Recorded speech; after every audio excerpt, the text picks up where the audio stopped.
Voltar aqui, nossa disciplina de epístolas paulinas, as doutrinas fundamentais para a fé cristã. Vocês vão ver que o slide está um pouquinho diferente, pessoal, mas é só a configuração mesmo. E os outros, a letrinha já está um pouquinho maior. Esse daqui é um resumo, do que nós vamos estudar na unidade 3. Localizem aí, por favor. Confirma para mim, 113 ou 115 aí? Unidade 3, as bases da igreja. Verifiquem aí no material, por gentileza. Unidade 3, as bases da igreja. Nós vamos estudar, confirma aí, se está nessa página, unidade 3. Então, para frente, irmão Giovanni. Porque aqui no livro do monitor está dando umas poucas páginas de diferença do livro do aluno. 121? Obrigado, irmão Eduardo. Então, queridos, 121. Gente, só lembrando, nós já estudamos as cartas de Romanos e Gálatas nas duas primeiras aulas. Por quê? Aquela diferença da lei e da graça. Na aula passada, nós estudamos as cartas da prisão. As cartas de quando Paulo estava preso em prisão domiciliar. Então, nós falamos de Efésios, falamos de Filipenses, falamos de Colossenses e falamos de Filemon. Certo? Hoje nós vamos falar sobre primeira e segunda carta de Paulo aos Coríntios e vamos falar também de primeira e segunda cartas de Paulo aos Tessalonicenses. Eu sempre confundo porque o Tessalonicenses é com C aqui, e o Colossenses com S. Queridos, então olha só, nós vamos para essa unidade 3 falar de 1ª e 2ª Coríntios e 1ª e 2ª cartas de Paulo aos Tessalonicenses. Deixa eu fazer uma pergunta para vocês. Quando fala das cartas de Coríntios, o que vocês lembram? Por gentileza. Ceia. O que mais? Coríntios. Vão pensando aí que eu vou pegar uma água aqui que eu esqueci.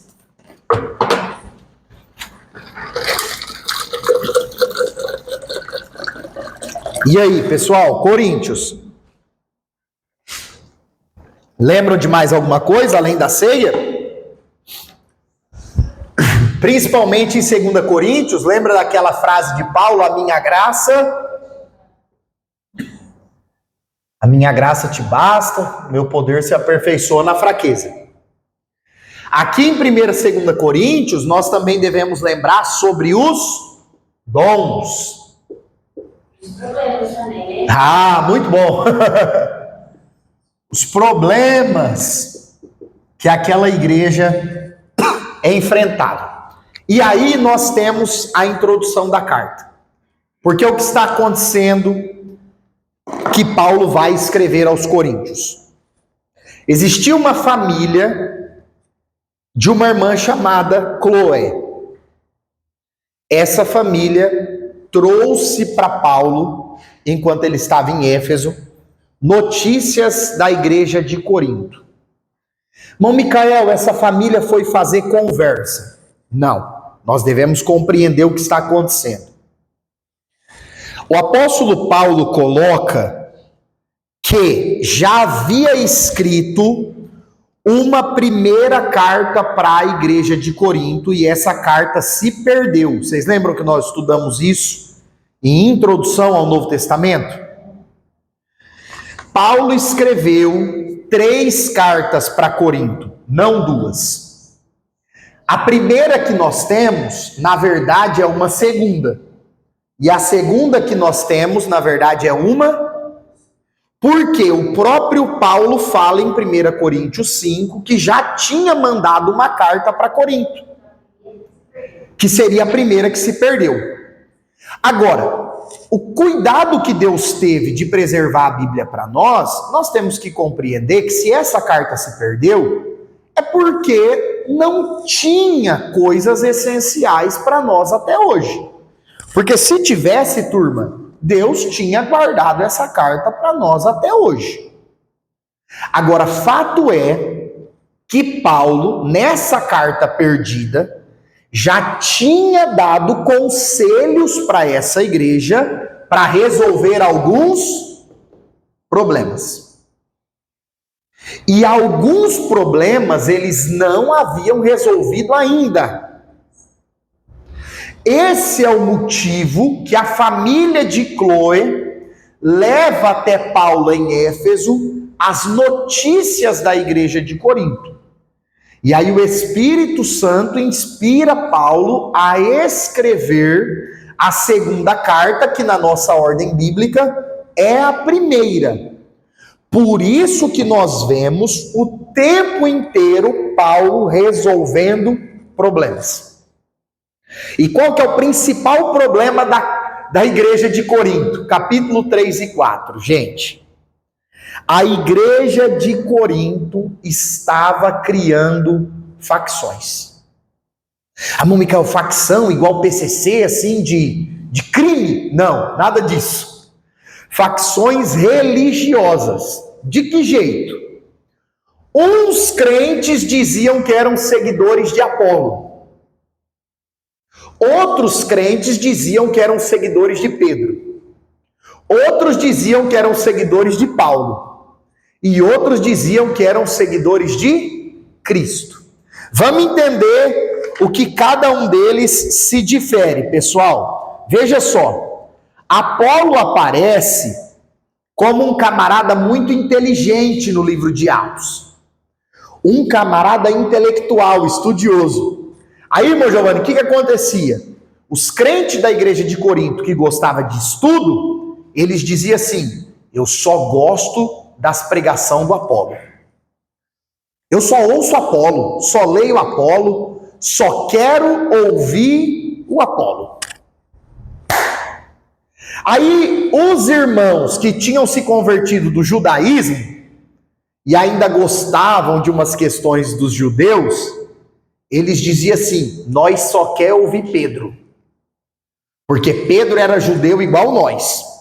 Então Pedro entende que nós quer guardar o sábado, Pedro entende que nós queremos fazer a circuncisão. Então a gente só vai ler a Bíblia escrita por Pedro. Então, o Cefas é o Pedro, que é um outro nome que o Novo Testamento coloca para ele. Então, Cefas ou Pedro, o mesmo personagem.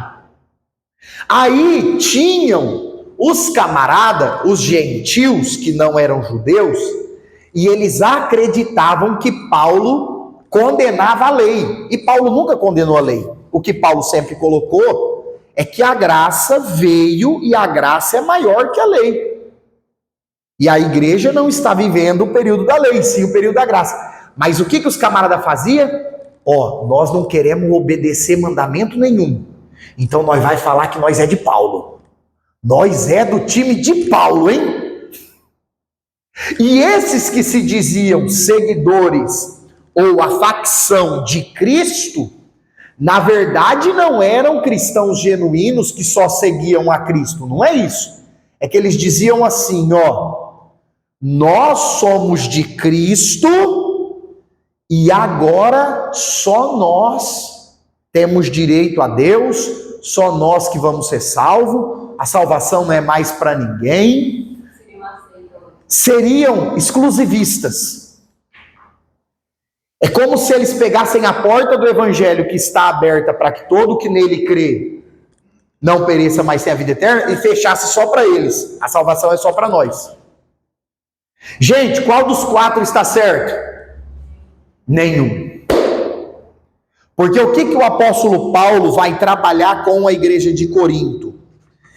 Que o centro da igreja deveria ser a pessoa e a obra de Cristo, e que eles deveriam aprender com Apolo, aprender com Pedro, aprender com Paulo, aprender com os próprios ensinos de Cristo, mas acima de tudo, eles não precisavam se dividir para isso, mas que eles deveriam ouvir e absorver os ensinos dos líderes da igreja, mas entendendo que quem está acima de tudo e todos é Jesus Cristo. Agora, foi um problema seríssimo que Paulo teve que enfrentar e tratar dentro da igreja de Corinto. E detalhe, a Bíblia fala, o apóstolo Paulo fala, que na igreja de Corinto existiam todos os dons. Já imaginou isso?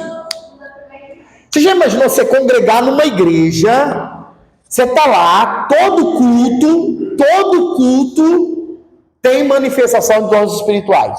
Bom, Micael, quais são? Calma, já nós vai chegar. Aumenta o coração. Mas todo culto tem. Uma coisa comum. Agora, gente, se eles vivenciavam os dons, era mais um motivo para eles não criarem isso aqui. Porque na teoria, quanto mais se experimenta de Deus, mais maduro o crente deve ser, sim ou não? E é por isso que Paulo vai fazer o quê? Deixa eu ver se eu coloquei aqui no outro. Não, aqui já é o outro ponto, mas aqui no subtítulo está, Paulo chama eles de carnais, várias vezes. Paulo fala assim, eu estou me dirigindo a crentes carnais. Eu estou me dirigindo a pessoas que não estão vivendo no Espírito, estão vivendo na carne. E aí tem um detalhe interessante. Tá frio, gente? Tá não? Tá bom? Se ficar muito frio, vocês me avisam. Toda vez que a gente pensa, vem comigo nesse raciocínio, por favor. Ah, fulano é carnal. Fulano estava na carne. O que vem na mente? Pecado. E na maioria das vezes, pecados de ordem da sexualidade. Sim ou não? Ah, cobiçou. Ah, a pessoa adulterou no coração. Tal. Foi infiel. Na maioria das vezes, carnal pra gente é isso.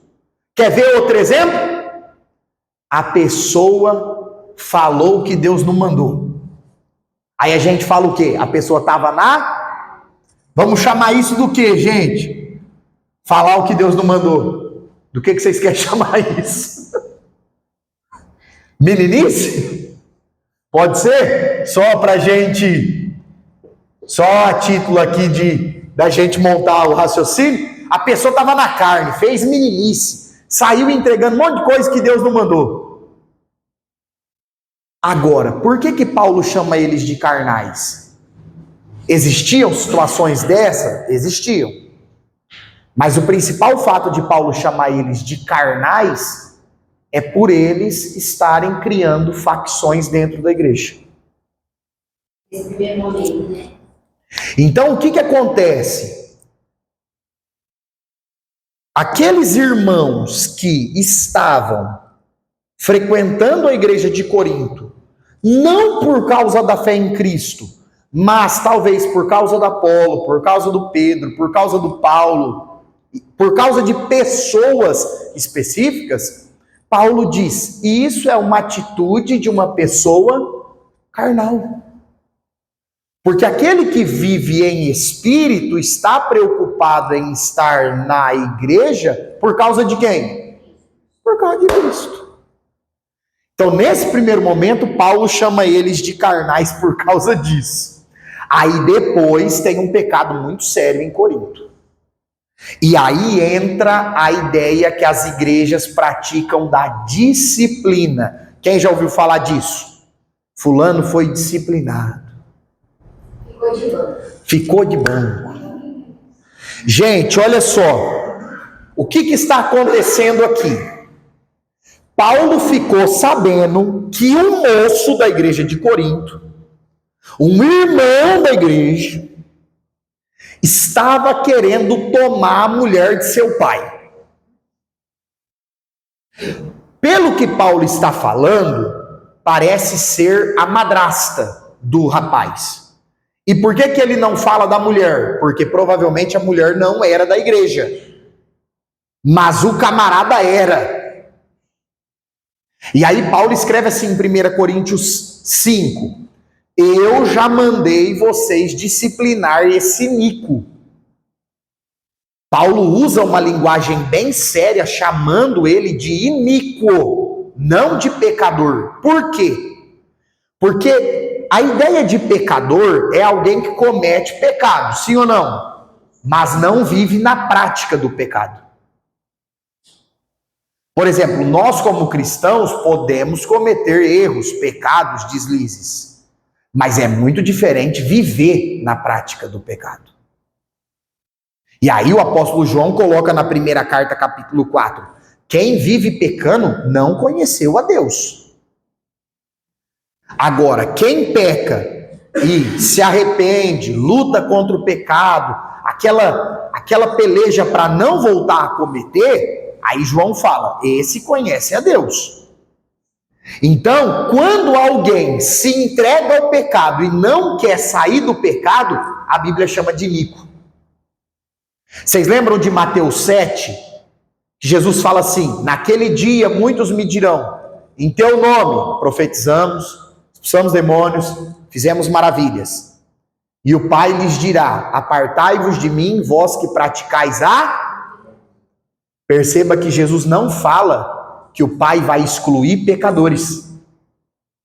Jesus não fala assim, que o Pai vai olhar para os pecadores e dizer, apartai-vos de mim, vocês que cometeram erros, pecados. Não. Mas vocês que praticaram a iniquidade. O que é isso? Sabia que era pecado, gostava, permanecia, era conhecedor da verdade e não queria vencer o pecado.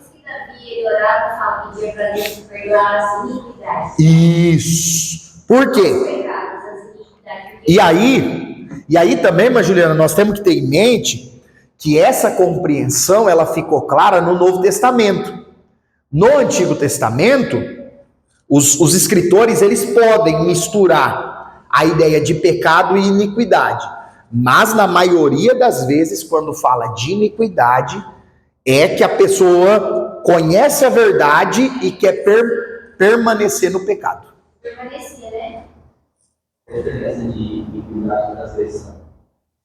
Então, eu penso que a transgressão está mais relacionada a transgredir, que é desobedecer a lei de Deus, quebrar o mandamento, pegar um caminho diferente do estabelecido pelas Escrituras, que seria a ideia do pecado.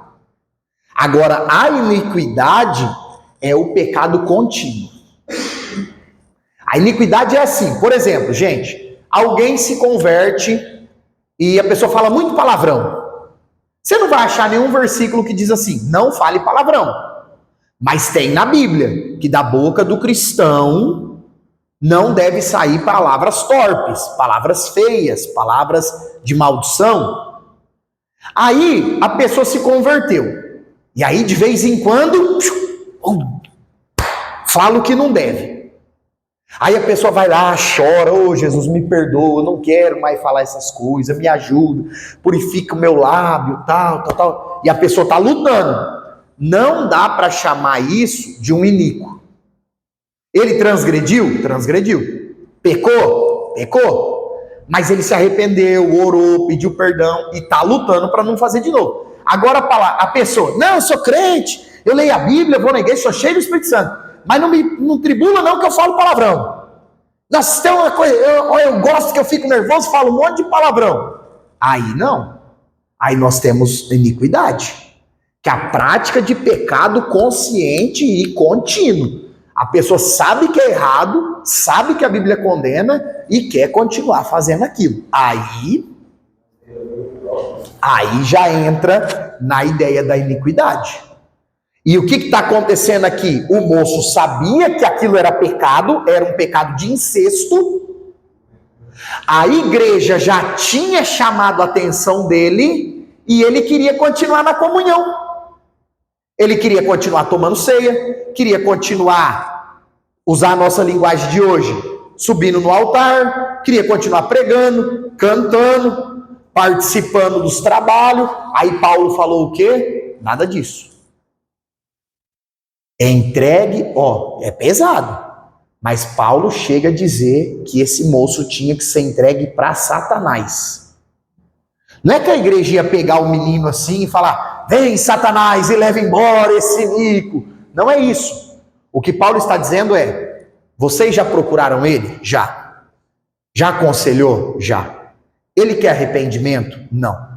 Ele quer ser cuidado pela igreja? Não.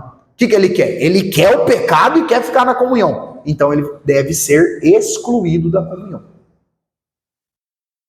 Irmãos, isso é muito sério.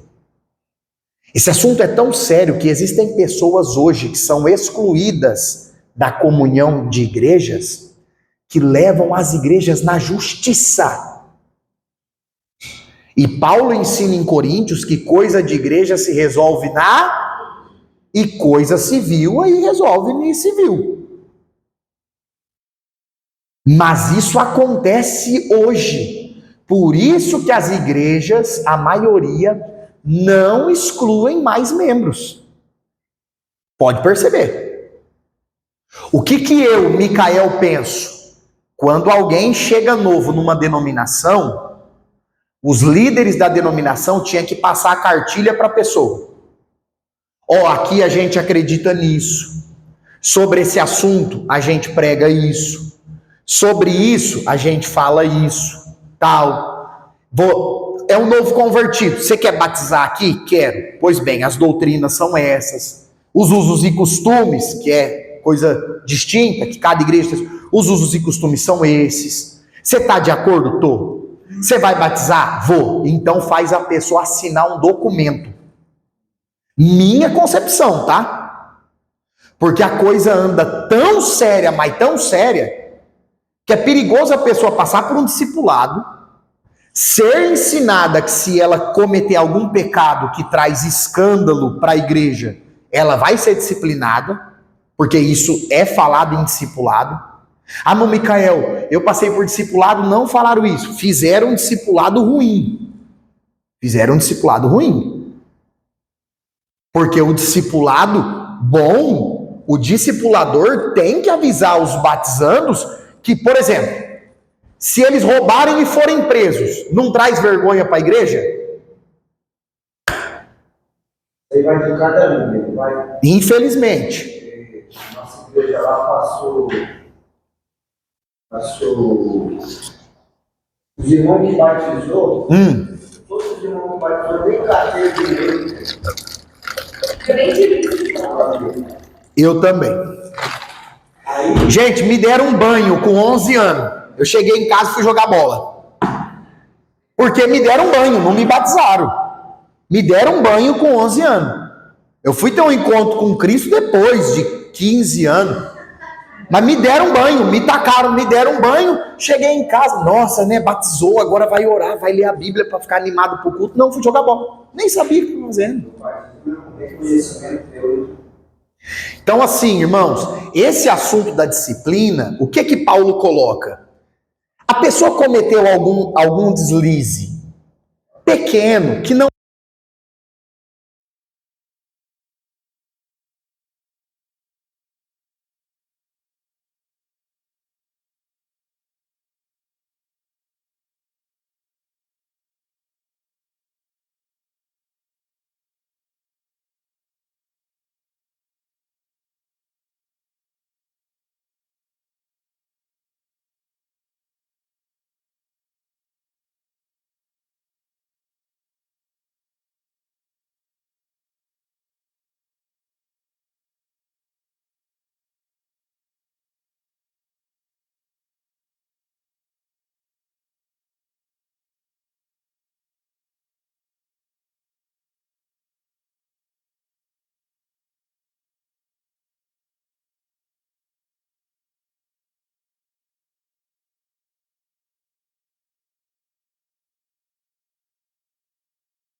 Por que elas não creem? O que vocês acham?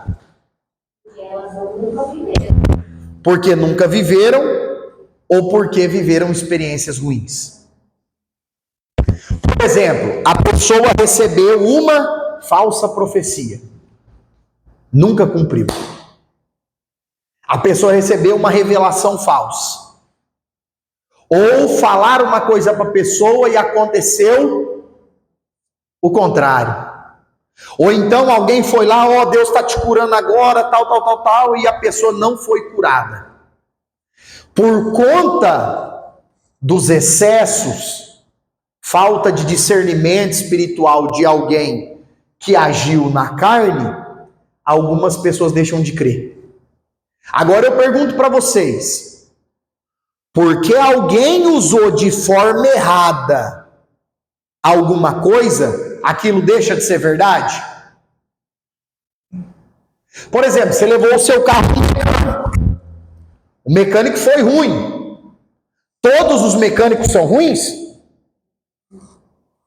Você foi comer num lugar, a comida estava ruim. Todos os lugares a comida é ruim? Claro que não. Então não é porque existem pessoas que usam errado os dons, que os dons não existem. Eu não devo acreditar por causa das experiências. Eu devo acreditar porque é algo que está na palavra de Deus. Porque tem esses que não creem, mas tem os espiritualistas que a gente sempre brinca aqui. Aí a pessoa fica brincando com língua estranha. A pessoa fica fazendo piada com profecia. Irmãos, é uma coisa séria, não cabe zoação, brincadeira com esse tipo de coisa, não cabe. Ah, irmão Micael, mas não dá para fazer humor cristão, ter lá um humorista cristão? Dá, mas com outras coisas. Com outras coisas. Agora, com dons espirituais, por conta de muitos que leva de qualquer jeito, outros deixam de crer. Você quer ver um exemplo? Tem um aluno que falou assim, irmão, eu tenho dificuldade de crer no dom de línguas, porque eu conheço gente que fala palavrão o dia inteiro, chega no culto à noite e fala línguas. Eu falei, irmão, fala língua estranha, coisa nenhuma. Essa pessoa está emitindo esse som de língua estranha porque ela acostumou, mas não é movida pelo Espírito Santo, pode ter certeza. Aí falou, esses dias, irmão, tinha um do meu lado mascando chiclete o culto inteiro. Tava nem aí pro culto. Aí todo mundo começou a falar em língua, ele começou também. Ah, se estende a mão, irmão, dá trabalho. Então, assim, por conta desses que levam as coisas espirituais de qualquer jeito, tem muitos que desacreditam. Mas nós não devemos nem ir para um excesso, nem para o outro. Nem. Irmão Micael, a gente fica com o quê? Fica com o que a Bíblia ensina. E pelo texto bíblico, os dons espirituais aconteceram e vão seguir aos que creem. Agora, irmãos, verdade seja dita. Por que a gente vê pouco manifestação dos dons hoje? A busca é menor, a nossa sede por isso é menor, o nosso anseio por essas coisas é menor. E eu vou falar para vocês o maior motivo agora, que talvez a senhora nunca ouviu, uma Laudineia. A nossa motivação não é pura. O ambiente influencia também. Porque quando você está num lugar que as pessoas acreditam e oram e clamam pela manifestação dos dons, a tendência de acontecer é maior. Com certeza. Com certeza. Agora, irmãos, olha só. Até aqui, ó, vou mostrar para vocês. Na videoaula que eu gravei hoje da EBD dos adultos, foi as promessas de Deus para a igreja. E uma das promessas de Deus para a igreja é o quê? Dons espirituais. E nós faremos coisas ainda maiores do que ele mesmo fez. Agora, o que acontece? Lucas 9, versículo 2. O objetivo do poder do Espírito Santo se manifestar é confirmar a mensagem do reino de Deus. Então, por exemplo, eu prego sobre cura, prego sobre transformação, e aí o Espírito Santo vem e manifesta curas para confirmar a pregação do Evangelho. A gente vai e prega sobre batismo do Espírito Santo, renovação, e aí o Espírito Santo vem, renova, Jesus batiza com o Espírito Santo. Para quê? Para confirmar a pregação do Evangelho. E quem que cresce com isso? O reino de Deus. Será que hoje a nossa motivação em pedir dons é essa? Eu vou falar uma brincadeira para vocês aqui. Não é minha, tá? É da irmã Ellen. Então vou citar a fonte. Depois, se ela ver a aula, ela se vira aí. Ela fala assim para mim, brincando.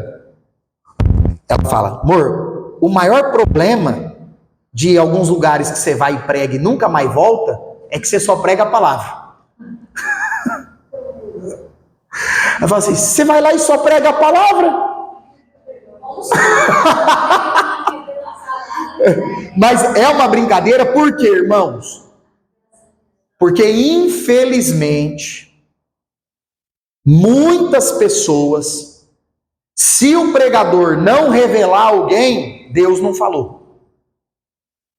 Se não chamar ninguém pelo nome, Deus não falou. Se não falar o RG da pessoa, Deus não falou. Pode acontecer? Pode. Deus tem os seus propósitos. Existem pessoas que Deus vai usar sempre com esses dons? Existe. E existem pessoas que Deus nunca vai usar nesses dons. E existem pessoas que, como eu, talvez dá para você contar nos dedos as vezes que Deus te usou dessa forma. Agora, o que nós temos que compreender? Que é Deus que usa as pessoas. Não pode ser as pessoas que usam Deus.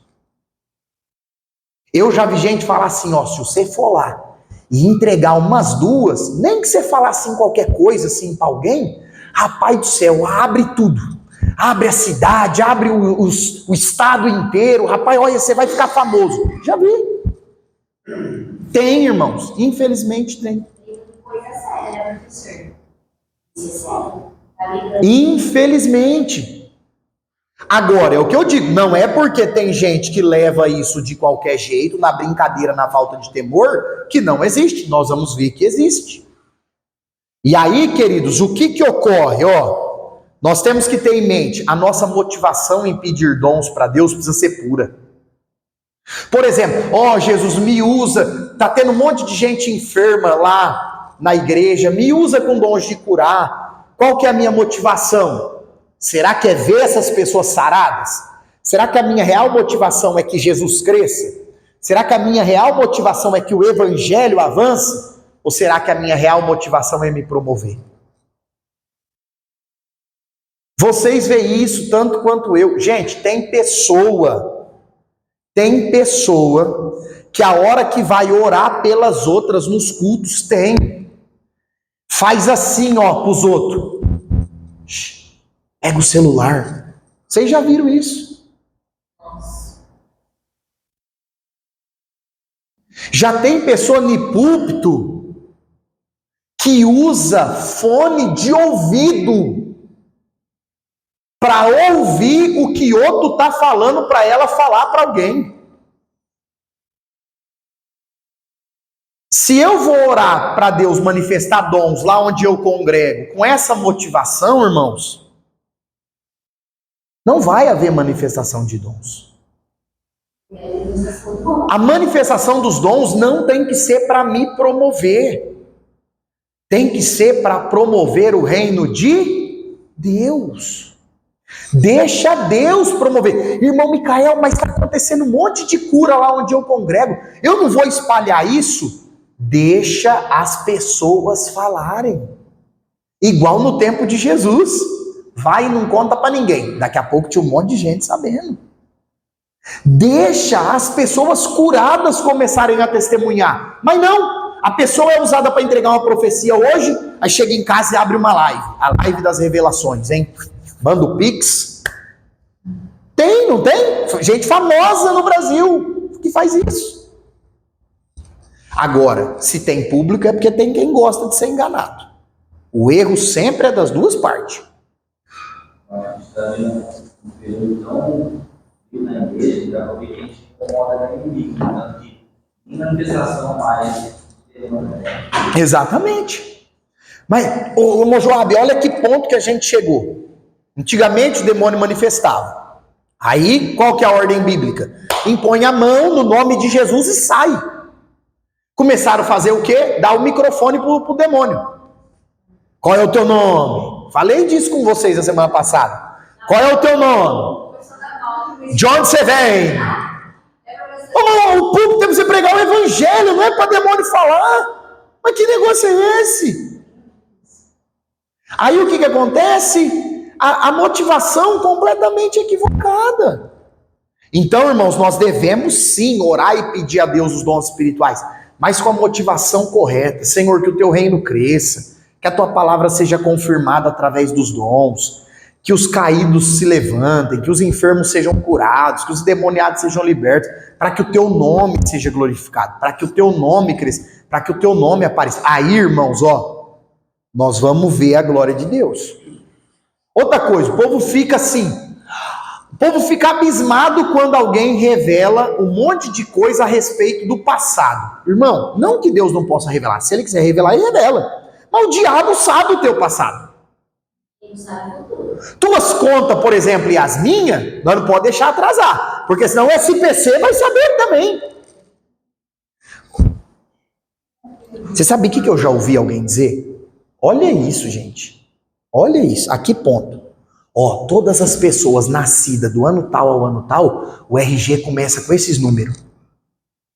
Então se chama a pessoa, começa a falar os primeiros números do RG, a pessoa já começa a chorar. Olha isso, gente.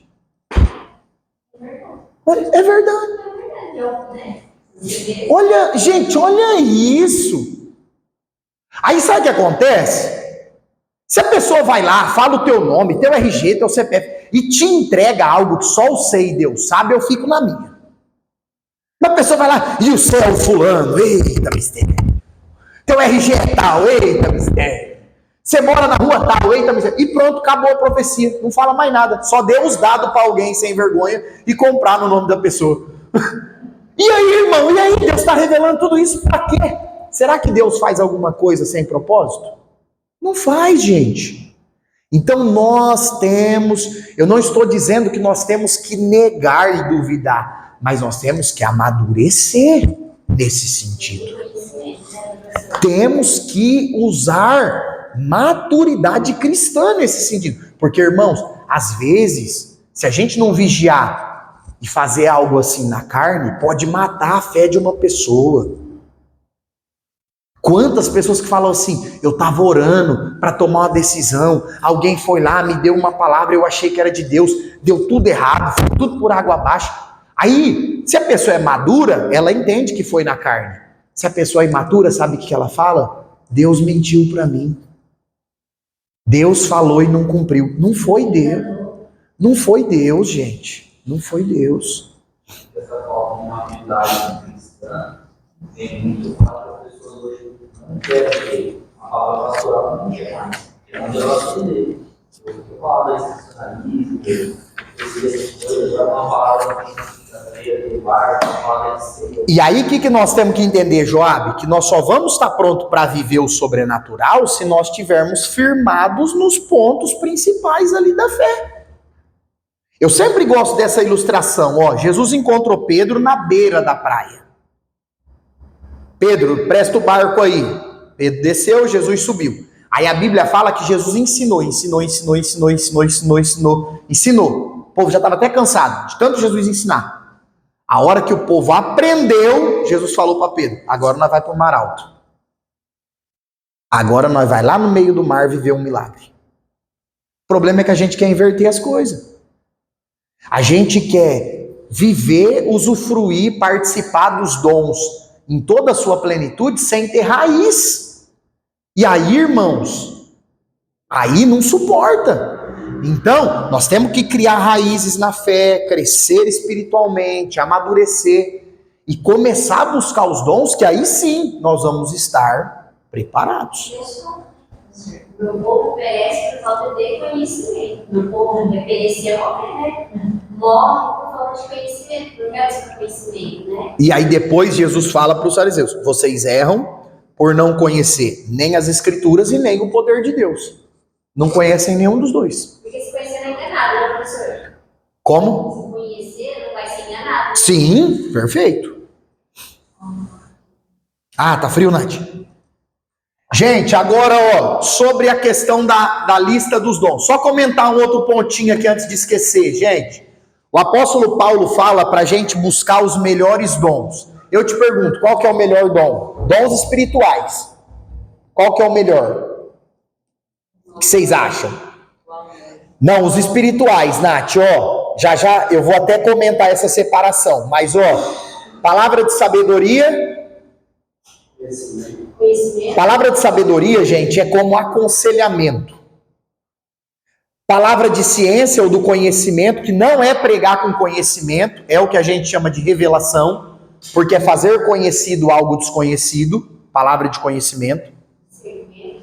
Discernimento de espírito, profecia, dons de curar, dom de maravilha, variedade de língua, interpretação das línguas e dom da fé, que é essa capacidade de crer no sobrenatural.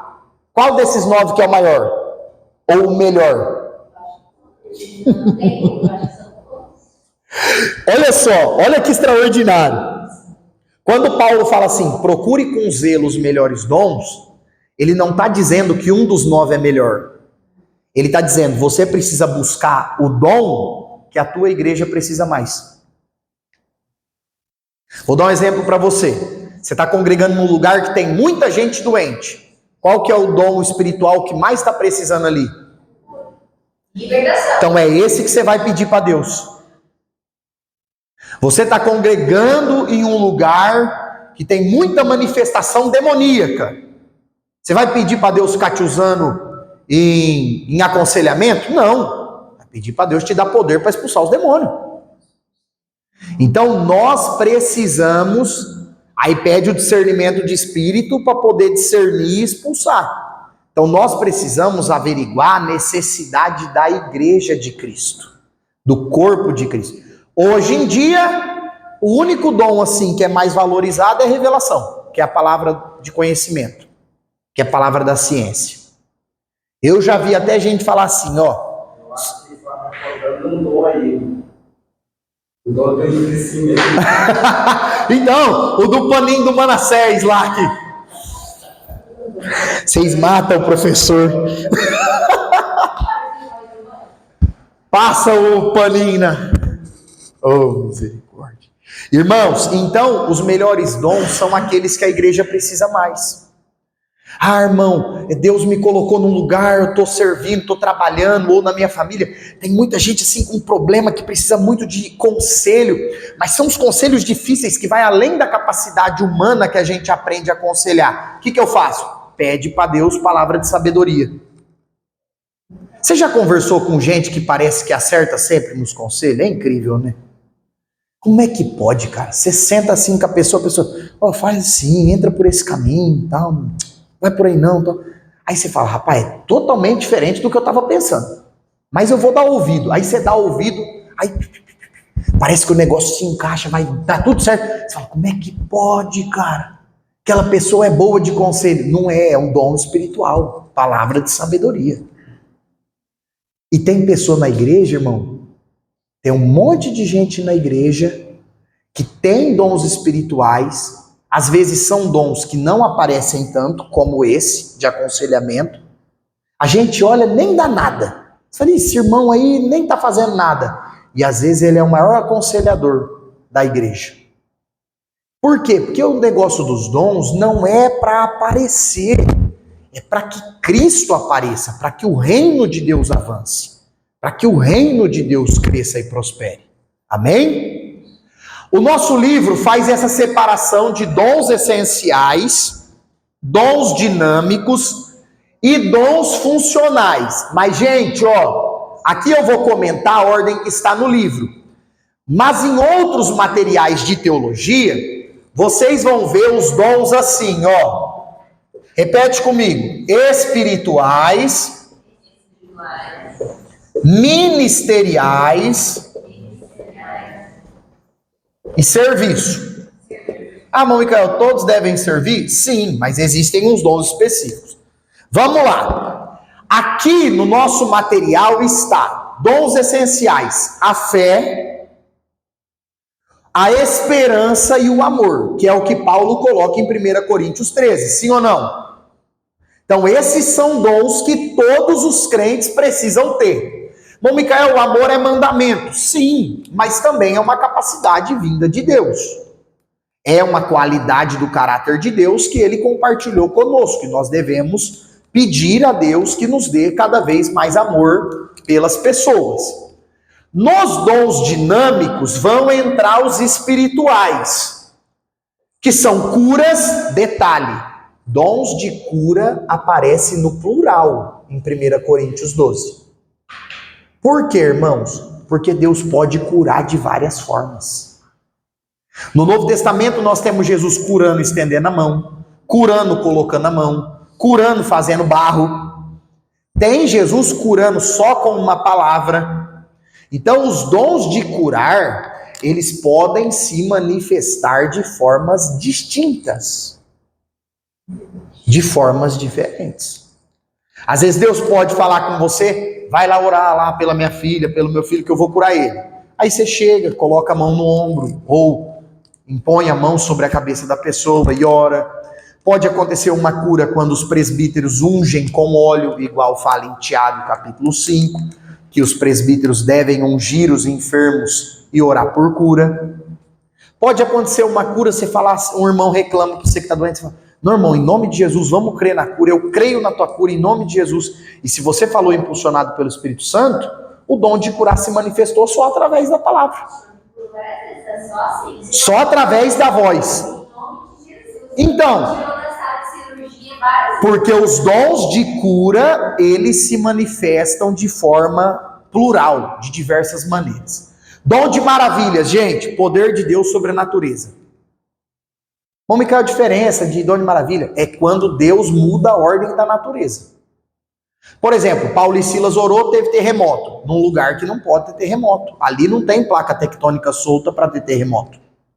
Em Filipos, onde eles oraram. O Rio Jordão, quando abriu, os estudiosos falam que houve um terremoto. Quando o Rio Jordão abriu para Josué passar com o povo. Ali não tem terremoto. Então foi uma maravilha que aconteceu. Multiplicação de pães e peixes. Maravilha. Irmão Micael, tem um lugar que não chove. Os crentes orou e choveu. Maravilha. Isso é manifestação de maravilha. Irmão Micael, tem um orfanato, tem 100 crianças para comer e tem lá meio saquinho de arroz, eu fiz e deu. Maravilha. Dom de maravilha. Manifestação do dom de maravilha. Quando o milagre, ele inverte totalmente a ordem da natureza, a ordem natural das coisas. Amém? Depois o discernimento de espíritos, acho que é um dos que são mais necessários para nós, para discernir o que é de Deus, o que não é, o que vem do céu e o que não é. O dom das línguas, detalhe, gente, quando alguém fala em línguas estranhas a primeira vez, a pessoa recebeu o revestimento de poder. Para quê? Para testemunhar o evangelho. Para ser uma testemunha mais corajosa do evangelho de Jesus. Bom, Micael, eu recebi, por que o Espírito Santo me impulsiona a falar todos os dias quando eu oro, ou às vezes, ou nos cultos? Por quê? Porque o apóstolo Paulo fala que quem fala em línguas edifica-se. O que nós temos que ter cuidado, irmãos? Para não transformar o culto em oração em línguas o culto inteiro. Porque os irmãos de Corinto faziam isso. Eles eram a benção. Como os dons espirituais apareciam, eles começavam a falar língua, e o visitante entendeu o quê? Aí o visitante ia embora, não ouvia sobre Jesus, não ouvia pregação, não ouvia nada, só ouvia eles falar a língua. Aí não é isso que a Bíblia estabelece. Bom, Micael, eu quero orar em línguas todo dia. Seria a melhor coisa do mundo. O que eu faço? Tira o seu período de oração em casa, você e Deus. Porque Paulo fala que quando a gente ora em línguas, a nossa mente não entende. mas em espírito nós falamos das grandezas de Deus. E você pode perceber, depois de um período orando em línguas, parece que você levanta com uma fé animada, renovada, fortalecida. Então, assim, não é que Paulo proíbe as línguas no culto, mas ele proíbe que o culto vire só línguas estranhas. Isso ele proíbe. O que Paulo coloca?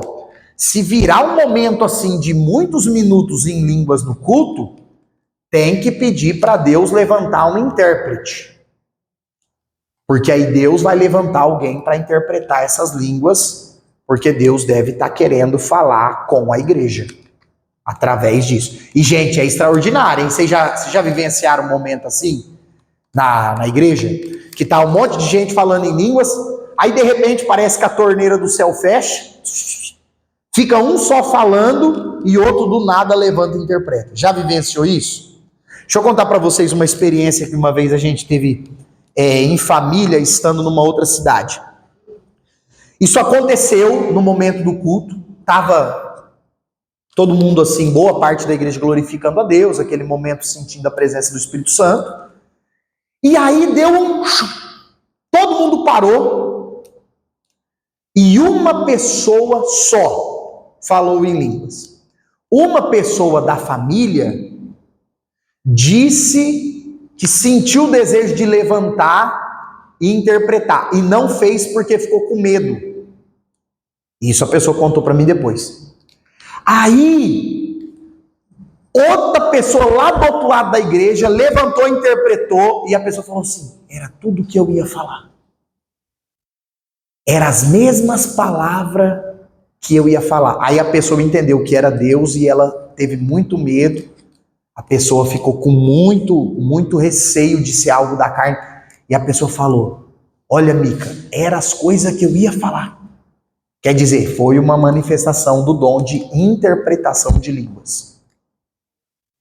É bonito de ver. Nós precisamos orar mais.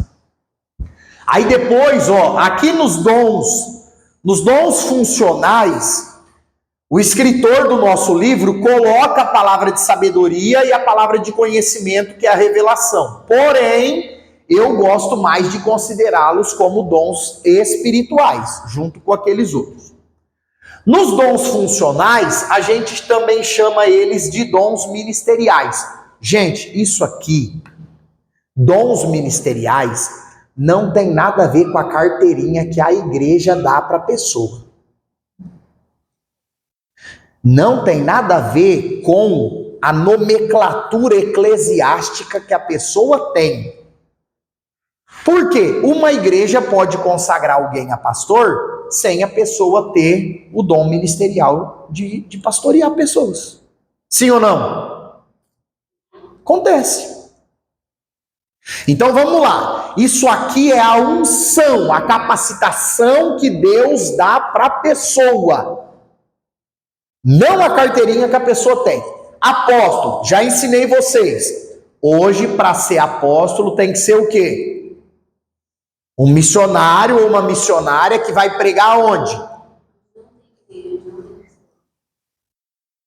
Exato, Nath. O apóstolo hoje é alguém que vai começar a obra de Deus num lugar que não tem. Vocês já ouviram pregar sobre Jesus aqui? Não. Então eu vou ser o primeiro a pregar, abrir igreja, ganhar alma. Esse é um apóstolo. A pessoa foi lá, morou numa aldeia, um idioma desconhecido, o cara traduziu a Bíblia, abriu igreja naquele lugar. Esse é um apóstolo. Esse é um apóstolo. Agora, o camarada vai abrir uma igreja na esquina da outra e põe o nome de apóstolo. Ah, sai pra lá.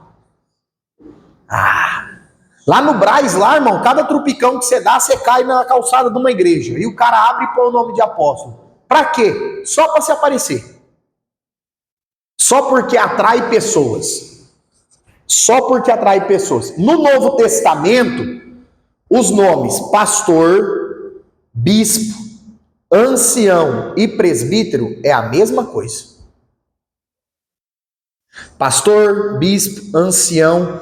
Os presbíteros no Novo Testamento estão mais ligados à questão ali, Paulo fala do ensino, fala da questão de ajudar, Mas se você colocar pastor, bispo, ancião, é o mesmo nome da Bíblia, mesmo nome. Aí, do inglês para o português, traduziram a expressão reverendo, que pode ser usada, mas não tem um porquê específico, mas pode. Agora, chamar de apóstolo, daqui a pouco vão chamar de grão apóstolo, igual lá na maçonaria, lá eles chamam. Aí o apóstolo é o que recebe essa unção para desbravar. Os profetas, gente, nem todo mundo que é usado para entregar profecia tem o dom ministerial de profeta. O dom ministerial de profeta está relacionado à proclamação da palavra de Deus de forma profética. Você já viu que tem pessoas que pregam, que sempre que a pessoa prega, a pregação tem um sentido de resposta? Já perceberam isso? Sempre que a pessoa prega, as mensagens têm um teor assim, de significado muito pessoal. Você fala assim, a pessoa falou minha vida na pregação. Tem pessoas que têm esse estilo, essa forma de pregação. Pode ser uma manifestação do dom ministerial de profeta. Ah, não, Micael, por causa disso vai colocar lá na rede social profeta fulano? Não. É uma capacitação espiritual. Depois, pastores. Quem são os pastores? Os que cuidam de pessoas. Nem sempre um pastor é um grande pregador. Tem que saber pregar? Tem. Tem que saber ensinar a sua igreja? Tem. Mas talvez não seja a vocação principal dele. Porque a ideia do pastor é aquele que pastoreia, é aquele que cuida. Seria aquele que aconselha também. Perfeito. Que junta as pessoas, que aconselha, direciona. Essa é a função do pastor, que lidera. Depois nós vamos ter, irmãos, os evangelistas. O que são os evangelistas? Aqueles que proclamam o evangelho. Bom, Micael, um pregador pode ser um evangelista? Pode. Alguém que prega nas praças ali, fica entregando folhetos, pregando, pode ser um evangelista? Pode. Alguém que sai falando de Jesus de porta em porta, pode ser porque tem um dom ministerial de evangelista? Pode, porque o dom ministerial de evangelista está ligado a alguém que tem essa capacitação para sair proclamando o evangelho. E por fim, o dom de mestre, que são o quê? Os ensinadores. Irmãos, eu conheço pessoas que escrevem livros. Eu não vou citar o nome de uma aqui que a gente está filmando, mas na nossa denominação, um dos pastores e escritores mais respeitados e renomados, se você ouvir ele pregar ou ensinar, você dorme. Não é o dom dele falar, não é. Mas se você lê o que ele escreve, parece que aquilo vem picadinho assim, ó, e você... Meu Deus do céu, entendi tudo! Entendi tudinho! Como é que pode escrever assim, tão fácil de entender? Por quê? Ele tem essa capacidade, ele tem esse dom de mestre voltado para a escrita e não para a fala. Tem pessoa que você vai ouvir ele pregando num culto de ensino, você fala, meu Deus, que maravilha! Você assiste uma aula de teologia, uma aula de escola dominical, você fala, nossa, entendi tudo. E às vezes a mesma pessoa vai lá pregar e você não entende. Você fala, nossa, parece que para pregar não prega. Mas ensina fantástico. Por quê? Porque é um mestre. Agora, sabe o que é o erro muitas vezes? Ah, fulano é um mestre, vamos colocar ele para ser um pastor. A pergunta é, ele tem chamada para pastor? E tem o dom para pastor? Não é porque a pessoa ensina bem ou prega bem que foi chamado para ser pastor. E não é porque a pessoa é um pastor que foi chamado para ser um mestre. O que nós temos que aprender a respeitar? O que Deus deu para cada um. O que Deus dá para cada um precisa ser respeitado, irmãos. Deus tem uma capacitação para cada um. Eu não me meto a cantar. Se eu cantar, os irmãos vão embora. Tem um amigo que zoa comigo até hoje, que eu fui no culto de ceia, aí tentei puxar com a banda. Ó, irmão, mas pelo amor de Deus, que banda que não toca lá o hino do... Ó, quão lindo esse nome é, pelo amor de Deus, né? Um hino que todo mundo sabe. Aí fiquei sozinho, já não canto, e ainda fiquei sozinho, você imagina, irmão Eduardo. Passei vergonha. O irmão me zoa até hoje. Não canta mais não, hein? Não canta mais não. Você prega, entrega o microfone e deixa outro cantar. Não inventa. Então é cada um na sua chamada. Por exemplo, pode ser tido como aquele que se escrevendo e falando. Exatamente. Nos dois aspectos, Nath. Tanto ensinando através da fala, da oratória, quanto da escrita. É um mestre da mesma forma. Eu sou formado professor de espantalho. Ela tem dons que eu carregado? Então, legal. Legal a pergunta, ô Malaudineia. O que acontece, ó? Dons a respeito de música, instrumento. Gente, você conhece gente que nunca foi numa aula e toca instrumento. Você fala, meu Deus, como é que pode, rapaz? A pessoa toca todo tipo. Pelo amor de Deus, pega a bateria, toca, pega o violão, toca, pega o baixo, toca, pega um sopro, toca. Você fala, meu, como é que pode? Esses dons, eles não aparecem numa classificação bíblica. Mas como o homem foi criado imagem e semelhança do Criador, que é o ser mais inteligente do mundo, a gente chama isso de dons pessoais ou dons naturais. Por exemplo, você já leu poesia de bons poetas? Já leu? Gente, é coisa linda. E obra de arte? Tô falando de Mona Lisa, não, que você... E aí? Tem gente que fala, né, que não dá pra saber se é mulher, se é homem, sei lá. Não tô falando disso. Você pega pinturas assim, fenomenais. Você fala, nossa, que coisa linda, cara. Como é que pode? Vamos para outro ponto? Letras de músicas. Letras de músicas. Às vezes hinos de países, composições que se tornam hinos nacionais de país. Você fala, rapaz, que composição bonita. E assim, mas Juliana, aí nós estamos falando de hino, mas às vezes até músicas com letras seculares. Você fala, rapaz, mas que composição. Às vezes a pessoa escreveu sobre a natureza, ou é uma declaração de amor ali que o marido fez para a esposa. Por exemplo, gente, quem aqui conhece o Baruch, cantor cristão?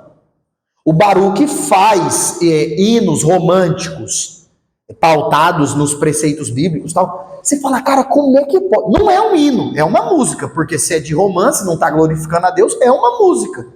Você fala, que letra maravilhosa. Não é um hino de louvor a Deus, mas você vê os princípios bíblicos ali. Mas como é que pode? Essas coisas são dons naturais. São dons que Deus dá para pessoas específicas, e aí é Deus que deu. Eu, por exemplo, tentei tocar, nunca dei conta de tocar, nunca dei conta. E gente, existe, aí o que existe? Deus dá o dom, o que nós temos que fazer? Aperfeiçoar. E os talentos? Então, o talento está relacionado a isso, a esses dons naturais que Deus nos dá. Por exemplo, tem pessoas que desde criancinha são faladoras. Falam, se comunica e tal. O que acontece? É um dom natural. Aí o que precisa ser? Precisa ser aperfeiçoado e direcionado para a coisa certa. Então Deus pode ter dado esse dom para que essa pessoa se torne uma figura pública, alguém que vai ensinar, alguém que... Por exemplo, gente, eu acho que existe pouco, tá? Talvez nem 10% do que tem. Mas eu acredito que Deus pode levantar alguém com dom para política, porque José foi político. José não foi profeta, José foi político. Daniel foi político. Mas foi só os dois no Antigo Testamento, conta para ninguém não. Hoje em dia todo mundo quer virar político. Quantos evangélicos que tem na política hoje? Não dá nem para contar. Então assim, são dons naturais. E esses relacionados à música, eu acredito nisso também. Então, ali, irmão Eduardo, mais relacionado a discernimento, de interpretar aqueles sonhos e de alguma forma trazer uma mensagem profética, era esse tipo de manifestação de dom espiritual que acontecia na vida de José. Mas a gente não tem, por exemplo, nenhum escrito de José, não tem pregações. José não foi um pregador, mas foi um governador assim de excelência. Então Deus levanta pessoas com dons específicos em cada área. E aí a gente chama isso de dons naturais. Essa questão da interpretação dos sonhos, não existe um texto bíblico que fala assim, que existe o dom de interpretar sonhos. Mas é real que Deus pode dar interpretação de sonhos para alguém. O que nós temos que tomar cuidado? Todo sonho querer ligar para alguém interpretar. Aí, irmãos, não é essa diretiva bíblica. Todas as vezes que Deus direcionou para um sonho ser interpretado, é porque aquele sonho foi uma coisa assim, diferente. A pessoa não conseguiu esquecer, ou a pessoa não conseguiu dormir, ou a pessoa ficou extremamente assim atribulada, aí pode ser que tenha uma mensagem de Deus. Mas se tiver uma mensagem de Deus, você pode ficar tranquilo. Deus vai usar alguém para interpretar, ou ele vai te falar. Agora, quando for um sonho, nossa, será? Aí, geralmente é sonhos comuns mesmo. Aí depois nós temos os ministros. Gente, ó, esse dom que aparece de ministro, os que presidem e o dom de governo, são dons relacionados à liderança. Liderança. Os misericordiosos, você já viu que tem pessoa, é lógico que todo cristão tem que ser misericordioso e fazer o bem, mas você já viu que tem pessoa que gosta mais de trabalhar nessas áreas sociais? Já viram? É dom de misericórdia. E um que ninguém quer, dom da contribuição.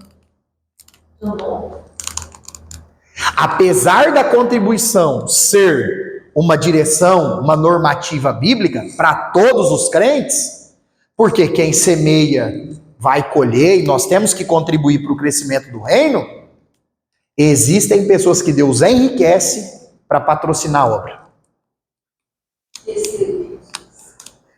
Sabe qual tem que ser a nossa oração? Deus, o Senhor conhece meu coração. Se for para que o teu reino cresça e o Senhor quiser me dar condições financeiras para que eu possa abençoar o teu reino, o Senhor sabe se eu tenho estrutura ou não. Acabou. Vocês conhecem a marca Colgate, de creme dental. Alguns historiadores falam que o Colgate chegou num período da vida que ele vivia com 10% e doava 90%. Ele inverteu a ideia do dízimo. E quando houve uma crise mundial de venda de creme dental, ele recebeu uma direção de Deus falando assim, ó, coloque o bico. Porque o creme dental era igual um frasco de shampoo. Frasco de shampoo tem o furo, mas não tem um biquinho. E aí dizem, eu vou até pesquisar o ano, as informações mais apuradas dessa história, mas como ele era uma pessoa que tinha esse dom, esse coração para contribuição, ninguém estava vendendo creme dental. E Deus falou para ele, coloca o bico. Aí ele criou aquele biquinho no tubo de pasta que a gente tem até hoje. Gente, aquilo lá é muito perfeito, né? A pasta sai certinho, do jeitinho que você escovar. Como é que pode? Só Deus para dar uma ideia boa dessa para alguém. E aí ele teve essa ideia e só vendia dele. Ficou mais rico ainda do que já era. Então assim, gente, ó, eu particularmente conheço poucas pessoas Porque assim, tem uma condição financeira que a maioria nem sabe, você olha e não acredita, e é pessoa assim, que sustenta 2, 3, 4 famílias. Pessoa que doa assim, e alguém fala, mas por que você faz isso? Você está perdendo. A pessoa fala, você que não sabe, quanto mais eu dou, mais eu recebo, mais eu ganho. Eu acredito plenamente, porque está na Bíblia, na lista dos dons de serviço, que Deus enriquece pessoas específicas para se tornarem patrocinadoras da sua obra. Porque, irmãos, pensa só, uma pessoa que ganha, vamos falar em números hipotéticos mais altos, 500 mil reais por mês, R$500 mil. Pessoalmente, falando em sonhos pessoais que toda família tem, uma casa boa, um carro zero, colocar os filhos nas melhores escolas, fazer 2 viagens por ano para onde quiser. Uma pessoa que ganha isso e sabe administrar, já faz tudo isso, sim ou não? E com folga. Já faz e faz com folga.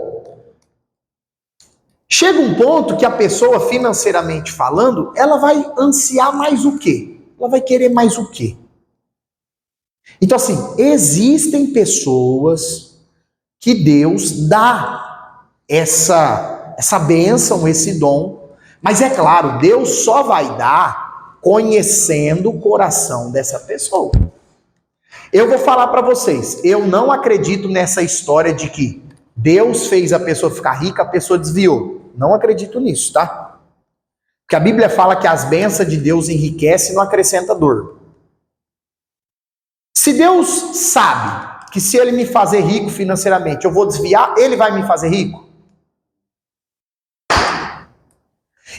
Aconteceu, o camarada trabalhou muito, acertou a mão, entre aspas, deu sorte naquele ramo, ficou rico e abandonou os preceitos de Deus. Irmão, foi ele com a força dele. Foi ele com a inteligência dele.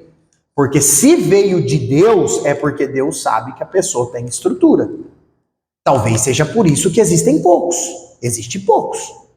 Se você for parar para analisar pessoas das igrejas assim, que tem muita condição financeira fora do normal, são poucos, não são? Mas pode acontecer. Aí vai de Deus conhecer cada um de nós. Amém? Vou correr um pouquinho, pessoal. Sobre a ceia, que a gente sempre comenta aqui, principalmente de culto de ceia. Irmãos, a ceia está narrada em 1 Coríntios 11. Paulo ensina sobre a ceia. E o que Paulo coloca? Humanamente falando, é o ato de comer o pão e beber o cálice. Isso humanamente falando. Se nós pensarmos na celebração, ela é semelhante à Páscoa, porém tem aspectos diferentes. Por quê? Porque o que Jesus fez foi aprimorar a celebração da Páscoa para transformá-la na ceia, que seria, conforme Paulo coloca, fazer isso em memória de mim. Então, a ceia, ela se torna um memorial. E o que estava acontecendo na igreja de Corinto? Vou contar para vocês. Paulo disse que era o dia da ceia na igreja. O que os irmãos faziam? Uns iam para a mesa e começavam a comer pão. Comia pão até passar mal. Outros pegavam o cálice e bebia até ficar embriagado. Gente, eu já falei para vocês, o vinho no período da Bíblia tinha álcool, não era suco, era vinho fermentado, porém 0,07% de álcool, quase nada. Parecido com o suco de uva de vidro que a gente compra hoje, que é aquele suco forte. Às vezes você vai tomar, você fala, ô Jesus, será que isso aqui, será que não tem mesmo, Jeová? Será que tá? Se tiver, o senhor me perdoa aí, que tá escrito que não tem. Aí, irmão, o que acontece? Tinha, mas era muito pouco por causa da fermentação natural dos vasos de barro, que era guardado nos odres. Então assim, tinha o álcool? Tinha, quase nada, menos de 1% a cada litro. Então era muito pouco. Mas o povo bebia tanto cálice que conseguia ficar bêbado na ceia. Aí Paulo manda uma carta para eles e fala assim: vocês não estão fazendo ceia, vocês estão se reunindo para a própria condenação. Porque ao invés de lembrar da morte e da ressurreição de Jesus, ele se reunia para encher a pança. Por isso que Paulo fala: fazei a ceia em memória de mim. E mim ali não é o Paulo, memória de Cristo. Então a ceia, irmãos, ela é um memorial. Por isso que eu bato na tecla com vocês. O culto de ceia, os louvores, as igrejas que têm inário ou harpa, os hinos da harpa ou do inário, a leitura, as orações, as pregações, os hinos dos departamentos, tem que ser tudo em memória de Cristo. Porque se a gente for num culto de ceia e não cantar sobre Cristo e não pregar sobre Cristo, a igreja inteira comeu pão e bebeu suco para sua própria condenação. A igreja inteira. Todos. Tem que chegar em casa e pedir perdão para Jesus. Ô Jesus, perdoa que eu fui lá na tua casa, era para ser em memória de ti, e foi memória de tudo e todos, mas não foi memória de ti. Gente, eu já fui em culto de ceia, o camarada pregou os sonhos que José interpretou. Ô gente, nada a ver com Cristo, com a obra de Cristo, com o sangue na cruz, e nada. Então, a ceia em memória de Cristo. E aí nós temos, três características ou necessidades centrais da ceia. Primeiro, ela é memorial, e eu já vou comentar sobre isso. Ela é profética, porque ela aponta para o futuro, nós vamos ceiar com Cristo lá no céu. E ela é evangelística. Por quê? Porque no culto de ceia, o evangelho de Jesus aparece, que é as boas novas de salvação. Sobre o memorial, irmãos, olha só, anota isso aqui, porque não tem no livro, anota aí na parte da ceia assim, anota assim: ceia para catolicismo. O que o catolicismo acredita? Na doutrina da transubstanciação. Qual que é a doutrina? Fala comigo. Transubstanciação. O que é isso aqui? Eles acreditam que o pão vira o corpo de Jesus, que é a hóstia, e que o vinho, o cálice, vira o sangue de Jesus. Eles acreditam nisso. Aí nós temos, por exemplo, a igreja luterana, que era a ideia do Martinho Lutero, que se converteu do catolicismo. Mas, gente, a outra ideia é da consubstanciação. Consubstanciação. Qual que é a diferença da transubstanciação dos católicos para a consubstanciação que o Lutero acreditava?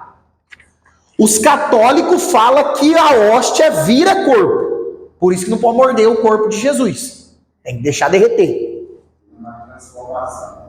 Então a hóstia se transforma no corpo. E o vinho se transforma no sangue. Está comendo o corpo e bebendo o sangue. A linha luterana dizia que era uma consubstanciação. O que é isso? É conjunto. Continuava pão, mas era corpo. Continuava suco ou vinho, mas também se transformava em sangue. Isso porque Lutero veio do catolicismo. O que a igreja evangélica acredita? Nem nenhum, nem outro. Nós acreditamos naquilo que Paulo escreveu. Fazer isso em memória de mim. É um memorial. Então a ceia é um memorial. É um ato que nós fazemos em memória de Cristo. Comemos pão para quê? Para lembrar do sacrifício do corpo de Cristo. Bebemos o suco para quê? Para lembrar do sangue derramado de Cristo. Mas nós não comemos corpo de Cristo e não bebe sangue de Cristo. Agora lá vai. Olha essa, irmão Eduardo. Todos nós já fomos num culto que o camarada pegou o pão e disse: Senhor, Eu consagro esse pão. Quem já viu? Irmão, se consagrou o pão, ninguém pode comer. Ninguém pode comer esse pão. Porque se você consagrou o pão, consagrar significa separar. Você falou, Deus, eu separo esse pão para o Senhor. Então não é para a igreja comer. Está separado para Deus, larga lá. Senhor, eu consagro agora esse cálice. Ninguém pode beber. Porque esse cálice agora é para Deus. A ceia, queridos, ela não é feita para lembrar Deus da obra de Deus Filho. A ceia é feita para lembrar a igreja da obra de Cristo. Então vá orar pelo pão. Senhor, te apresenta esse pão que é o símbolo do teu corpo. O corpo que foi moído, o corpo que foi rasgado, o corpo que foi surrado, o corpo que sofreu por mim. Muito obrigado, Senhor. Você apresenta o pão como símbolo do corpo. Senhor, eu apresento esse cálice que é o símbolo do teu sangue. Nós vamos beber esse cálice em memória, para lembrar do teu sangue, mas não consagrar o cálice. É a mesma coisa, a pessoa compra um carro, vai lá no pastor, ora aí pastor, consagra para Deus, você vai deixar na igreja? Pastor, consagra minha moto aí para Jesus, você vai deixar a chave aqui, para servir os irmãos, para buscar os... Não, vou andar. Não, então você não consagrou para Deus. Você apresenta, pede para Deus dar força para você pagar se tiver parcela, para não faltar a gasolina. Você apresenta para Deus te guardar, mas consagrar não. Consagrar é separar. Consagrar significa separar para uso exclusivo. Então, irmãos, na ceia, o pão e o cálice são símbolos do corpo e do sangue de Jesus. Amém? Ah, irmão Micael, eu vejo um monte de gente fazer errado. Talvez ele não teve a oportunidade maravilhosa que você está tendo de aprender. Agora, se a pessoa está fazendo isso e já aprendeu certo, aí a pessoa está fazendo errado. Vigia! Aí a pessoa está fazendo errado inconscientemente.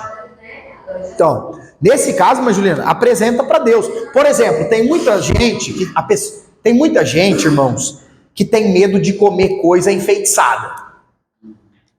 Tem muita gente que tem medo. Eu acho assim, nós como servos de Deus não precisamos ter medo do maligno, porque o Senhor é quem nos guarda.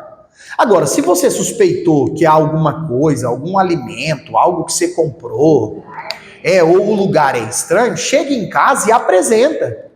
Senhor, comprei essa roupa para me vestir, para cobrir o meu corpo, e para me sentir bem, e guarda, livra todo mal, amém. Agora, Senhor, eu consagro essa roupa para o Senhor, só pode vir para a igreja. Só pode vir para a igreja. Então você apresenta, você pede para Deus repreender todo o mal e tal. Irmão Micael, mas e se eu ir lá pegar o frango da macumba? Aí você sabe que é o frango da macumba, irmão. Aí a não ser que você esteja passando fome, aí você não vai pegar e querer orar só para ficar fazendo prova de Deus. Vigia, né? Brincando. Porque assim, irmãos, eu acredito, viu? Se um irmão tiver em situação de passar fome e passar por uma obra de macumbaria e a pessoa orar, eu acredito que não vai pegar mal nenhum. Se a pessoa tiver a ponto de passar fome. Agora, Deus vai deixar o filho seu passar fome? Pode nos faltar a picanha, mas o pão de cada dia geralmente não falta. Você lembra do testemunho do Lázaro lá, que tem aquele... Se tu és crente, então por dentro. Vocês lembram desse do Lázaro lá? O Lázaro conta no DVD que foi visitar um pastor, aí almoçou bolacha de sal com café. Aí ele era baiano e falou, esse pastor é paulista, né? Lá em São Paulo deve comer uma bolacha, um café e depois almoça. Aí falou, deu 2 horas, 3 horas, 4 horas, falou, pastor, e aí, pastor, eu vim aqui para nós orar, mas também vim para... Eu estou na prova. O pastor falou, não, Lázaro, o almoço já foi faz tempo. Mas como assim, pastor? O senhor está lá pregando que Deus abençoou. Uai, Lázaro, Deus abençoou. Não abençoou com o bife, não abençoou com a bolacha. Mas não faltou. Então, assim, pode existir provas, mas o pão de cada dia Deus provê. O senhor ia falar? Uma vez a a menina trabalhava no patrão, sabe aquelas galinhas que vem lá? E aí ela chegou com esse frango assado em casa. Ela falou assim, olha aqui. E aí, o que nós vamos? Você não vai jogar fora? Vamos ficar em casa aqui, vamos morar. Senhor, é um frango, nós não vamos jogar fora. Pronto, vamos comer. Orou, apresentou. Vai jogar fora. É pior, né? Então, assim, irmãos, sobre isso eu penso que existem situações específicas. Você não vai sair, irmão, eu sei que tal pessoa vem de lá, mas consagra. Aí a gente tem que agir com prudência, com sabedoria. Segunda carta de Paulo aos Coríntios. O que é mais importante vocês entenderem? É uma defesa de Paulo, que ele havia sido chamado por Deus. Porque os crentes de Corinto estavam desacreditando do ministério de Paulo. É por isso que em 2 Coríntios Paulo faz uma lista dos seus sofrimentos, para mostrar que ele foi mesmo chamado e vocacionado por Deus. Sobre as cartas de Tessalonicenses, irmãos, Paulo escreve a primeira carta aos Tessalonicenses, quando ele está na segunda viagem missionária, em Atos 17. O que vocês precisam compreender? Essa igreja de Tessalônica era uma igreja muito boa, muito top. E Paulo fala que a fama da igreja correu por todos os lugares. Todo mundo falava, a igreja de Tessalônica é de oração, a igreja de Tessalônica gosta de Bíblia, a igreja de Tessalônica é uma benção, os crentes é fiel. E aí o que acontece? Eles aguardavam a vinda de Cristo de forma muito assim ansiosa, muito ardente a expectativa. E aí Paulo faz esses elogios, faz alguns conselhos, fala da santificação progressiva que vai acontecendo nas nossas vidas a cada dia, e fala muito da volta de Cristo, do arrebatamento, que é a doutrina dos últimos tempos que nós vamos estudar em janeiro. Paulo fala muito em 1 Tessalonicenses sobre a vinda de Cristo. E o que o apóstolo Paulo coloca? Que eles deveriam esperar Jesus a qualquer momento. Porque ninguém sabe o dia e a hora que Jesus vem. Só que alguns entenderam errado. Aí o que começou a acontecer em Tessalônica? Um monte de crente abandonou seus trabalhos e ficava em casa o dia inteiro dizendo: estamos aguardando a volta de Cristo. Paulo fala que eles estavam se aproveitando da expectativa da volta de Jesus para ficar comendo pão da preguiça. E na segunda carta de Paulo aos Tessalonicenses, ele fala assim: quem não quiser trabalhar, que não coma. Olha o conselho aí aos preguiçosos. Não quer trabalhar? Quer ficar só à toa? Pois bem, então não coma. Não queira almoço, não queira janta, não queira café da manhã. Porque alguns espertões se aproveitaram que Paulo falou que Jesus ia voltar em breve. Não, agora minha vida é só esperar Jesus. Beleza, mas é para orar? Não, é para ficar no sofá. É para sair evangelizando? Não, é para ficar dormindo até 11 horas, levantar, comer e dormir de novo. E aí, irmãos, Paulo vai escrever a segunda carta aos Tessalonicenses, condenando esses falsos mestres. Ele fala de falsas cartas que estavam sendo enviadas no nome dele também, querendo corromper a igreja. E muitos estavam acreditando que o arrebatamento já tinha acontecido. Olha que problemão, gente. Alguns estão vivendo na preguiça porque Jesus logo vai voltar, vou trabalhar para quê? E tem crente assim até hoje. Tem crente assim até hoje. Jesus vai voltar logo, para que eu vou me esforçar? Ô, irmão, como assim?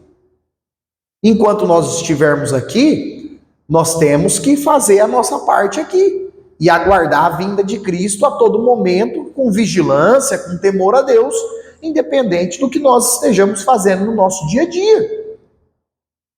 E aí Paulo, irmãos, coloca para eles o quê? Que o arrebatamento não iria acontecer antes, ali e aí entra a questão do anticristo, Paulo fala que o homem do pecado, o iníquo, só vai se manifestar quando a igreja de Cristo for arrebatada. Por isso que Paulo fala que existe um que detém o diabo de colocar o anticristo no cenário. Quem é esse um? Ou é o Espírito Santo ou é a igreja. Paulo está se referindo ou aos dois, ou ao Espírito Santo, a obra do Espírito Santo, ou à igreja, que é o que detém o período em que Satanás vai levantar o anticristo, o falso profeta, para dominar, governar os 7 anos da grande tribulação sobre a terra. O que nós precisamos ter em mente a respeito do anticristo? Nesse momento aqui, porque em janeiro nós vamos estudar isso pontinho por pontinho na escatologia. Paulo coloca, irmãos, que o anticristo é um homem escolhido e enviado pelo Satanás, como um líder político, religioso, governamental, que vai trazer uma falsa paz e depois vai mostrar quem ele é de verdade. Amém? Aí no livro de vocês, confirma aí a página, por favor. Tem no final da unidade, uma tabela com as características do anticristo. Príncipe que há de vir, angustiador, mentiroso, anticristo, a besta, homem do pecado, filho da perdição, rei do norte, opressor, rei feroz, o iníquo. E ele vai ser o quê? Egoísta, avarento, presunçoso, soberbo, desobediente ao Criador, infiel, ingrato, traidor, sem amor, profano, mundano, hipócrita, orgulhoso, obstinado, arrogante e mentiroso. Só coisa boa, hein, gente? Só características pecaminosas que estão descritas, que serão características que vão marcar o anticristo. Existem bases bíblicas para acreditar que nós não vamos conhecê-lo, graças a Deus. Irmãos, o que nós temos que ter em mente para fechar a aula de hoje? Olha aqui, por favor. O diabo não sabe quando Jesus vem. O diabo não sabe, assim como nós não sabemos. Então, o diabo sempre vai preparar pessoas que podem ocupar a função do anticristo. Compreendem isso? Por exemplo, se Jesus tivesse voltado na época de Nero, Nero poderia ter sido o anticristo, porque foi um homem muito ruim. Se Jesus tivesse voltado na época de Hitler, Hitler poderia ter sido o anticristo, porque era um homem perverso, maligno. Aí o pessoal fala, o anticristo é o Putin, o anticristo é o Macron, o anticristo é o Lula, o anticristo é o anticristo. Na época do Bolsonaro, o pessoal que era contra, o anticristo é o Bolsonaro, o anticristo é o Alexandre de Moraes agora. Gente, o diabo tem os seus súditos, os seus adeptos, e quando o arrebatamento da igreja acontecer, o diabo terá alguém preparado para ocupar essa função do anticristo. Então, aí alguns, anticristo, coisas que nós temos que nos atentar. Detalhes, que nós vamos falar lá na escatologia. O anticristo vai ser aceito pelos judeus. Então vai ter que ter alguma linhagem judaica. Alguma linhagem lá do Oriente Médio. Não vi. Então assim, pessoal, existem algumas questões, não dá para sair pegando cada líder político que se desponta e falar, esse é o anticristo. Eles poderão participar do governo do anticristo se Jesus voltar agora? Poderão, mas provavelmente não é nenhum desses nomes. Aí o pessoal coloca o Papa. Aí o Papa vai ser o anticristo. Irmãos, o Papa é um líder apenas religioso. Pode ser que no período do anticristo, o Papa que esteja ocupe a função do falso profeta. Porque a Bíblia fala que é uma tríade para imitar a Trindade: o Satanás, o anticristo e o falso profeta. O falso profeta vai ser um líder religioso, vai fazer falsos milagres. Agora, nós não podemos e não devemos querer ficar, sabe assim, deve ser o fulano, deve ser... Irmão, isso pouco importa. O nosso negócio é esperar Jesus preparados.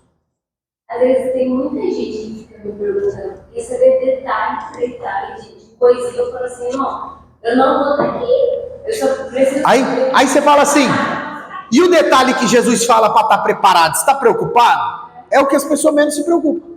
Você, quando o Daniel fala sobre a tecnologia, e nós vamos andar de um lado para o outro, como que é? Então, o profeta Daniel, até o livro do profeta Daniel, é considerado um apocalipse no Antigo Testamento. Por quê? Daniel teve algumas visões, e o Ezequiel também, que é até difícil de explicar o que é. Saber exatamente o que eles viram. Nós falamos sobre a tecnologia. Então, aí alguns aplicam essa questão de coisas voando, alguns aplicam as descobertas que foram feitas dos anos do século XX, dos anos 1900 para cá, como questão de helicópteros, aviões de todo tipo. Gente, tem jato aí que voa numa velocidade que é quase que desumana. Drones. Então, assim, alguns intérpretes aplicam que eles tiveram visões desse tipo de coisa. Agora, não dá para cravar. Por quê? É uma linguagem limitada. Vocês vão ver no Apocalipse que os profetas que tiveram as visões, eles escreviam limitados na compreensão deles. Por exemplo, João fala que a rua é de ouro. Irmãos, as ruas do céu é de alguma coisa muito maior do que ouro. Porque o ouro a 100 graus derrete. Como que Deus iria fazer as ruas do céu de ouro? O ouro ia derreter. Mas João viu uma rua dourada. Qual que é a coisa mais top, mais chique dourada que existe no planeta? Na linguagem humana. O ouro. Ele viu um mar, ele ainda escreve como de cristal. Ele não sabe se é cristal. Eu vi um mar de vidro como de cristal. Por quê? Porque a Bíblia é na linguagem humana. Senão nós não íamos entender nada. Nós não iríamos compreender nunca. Então, quando o assunto são aí as últimas coisas, a escatologia, nós precisamos entender que a Bíblia usa a linguagem possível de nós compreendermos. Mas, irmãos, tem muita coisa que os profetas viu que nós só vai descobrir mesmo o que é quando nós chegar lá.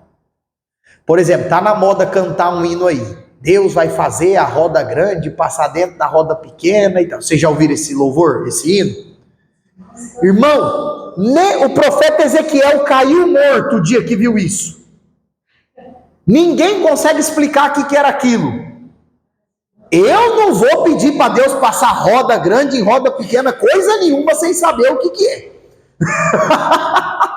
Então, tem visões que os profetas tiveram que nem eles deram conta de explicar. E que é mistério de Deus. Irmãos, nós temos que aceitar que a Bíblia é o livro de Deus para a humanidade. Tem muita coisa aqui que é mistério de Deus. Por exemplo, o dia e a hora da vinda de Cristo. Todos os líderes religiosos que tentaram estabelecer uma data, criaram uma seita. Todos eles. Porque não conseguia admitir que estava errado e criava uma seita. Então, a nossa preocupação maior precisa ser estar preparados para encontrar com Cristo. Amém? Achei o versículo. Sim. Em tu, Daniel, encerra essas palavras e encerra este hino, até ao fim do tempo. Muitos correrão de uma parte para a outra e o conhecimento se multiplicará. Então, aí está falando da multiplicação da ciência. Porque nesse período, uma Juliana, de Daniel, o ano 500 a.C., a ciência era uma coisa limitada. Os egípcios conheciam um pouco de matemática, de astrologia. Gente, quando fala astrologia no período da Bíblia, não é o pessoal que fica jogando tarô, igual hoje em dia, viu? Ai, as constelações. Não, eram pessoas que estudavam os tempos. Eles tinham um pouco de conhecimento disso, mas era muito limitado.